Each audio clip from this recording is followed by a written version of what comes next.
You're welcome. Thank you. And that's the story here for now from Sandy Hook, a small community about 5 miles away from the elementary school. Back to you. Jim, before we let you go, I know information coming out of there is very preliminary, but do we know anything more about the victim that was found in that home? You know, that's a good question because we don't, and that is a big piece of the puzzle here. We've been told by a source that, in fact, Adam Lanza, the alleged shooter in this incident, did live here. We do know that Nancy Lanza, the mother, teacher at the elementary school, lived here. Now, this is a rather new community. It's only been here maybe about 8 years, so they have not been here all that long. But we don't know who is in that second floor bedroom in this house on Yogadanda Street. We know that it is a female. We know that that person died from a gunshot wound to the head.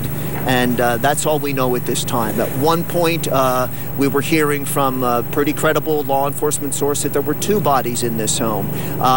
We don't know if there is another body. That's what one law enforcement official was saying, but we've also heard some conflicting stories. What we can confirm is that there is one female body on the second floor of the Lanza home. And Jim, as you talk with some of the neighbors there, do they give you any sense of what this young man was like? You know, there are very few people who walk by who say that they knew the Lanza family, or at least willing to share that they knew the Lanza family. We did hear one story that perhaps Adam Lanza was troubled, that he was having some serious issues about what we don't know. That is very cryptic. I don't want to wade too much into that right now until we can get more information on it. Hey, Jim, I'm just curious if that woman you talked to, the school bus driver, actually ever drove for Adam. I don't know if you know her or not, but if you can find out for us later, that would be great. Well, listen, it's one of the first questions we asked, and did she know? She said, until I see a picture of him, right. She says, I can't really confirm. She said, I've driven hundreds and hundreds of students through the years. Of course, he was back in high school here quite a few years ago at this point. Right. All right, Jim, we're going to let you speak with some folks there, some law enforcement folks, and we're going to check in with you and get back to you in a little bit. We're going to turn now to Jeff Begays. He is at the firehouse, the scene of just incredible emotion, gut-wrenching, heartbreaking emotion, as well as true jubilation today between reunions of parents and their children and those parents who have not been reunited with their children. And Jeff is there. And Jeff, can you talk a little bit more about what you are seeing there tonight?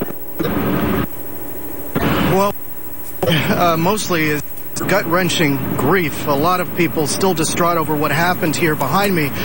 As you mentioned, this is the firehouse, and this has become the command center. There are investigators here, state police, FBI, and in fact, right now they're bringing supplies and food because they expect to be here for a while. And according to the state police, there are still family members of victims here in this firehouse behind me as well. They have set up a room in this firehouse for the family members of the victims, and according to the state police, they have assigned state police troopers to each family to make sure the families have the information that they need, have the resources they need to deal with this tragedy right now. And so that's what we've been told by state police. On the scene here as well, Governor Malloy has been here meeting with some of the victims' families. As far as we know, he is still here inside the firehouse as well.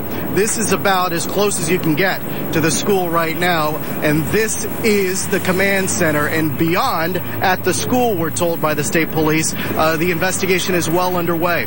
And the state police lieutenant who gave us the briefing told us that, as you might imagine, they will be here for days, but the investigation has already begun. Liz? Well, you can only just imagine there that the emotions are very raw, very real, very difficult for everyone on hand. And again, we send only our prayers and best wishes to those who are still suffering through all of this. So, a lot of people turn to social media during this tragedy. We have Lauren Glassberg has been monitoring sites like Facebook and Twitter to see what people are saying. Lauren.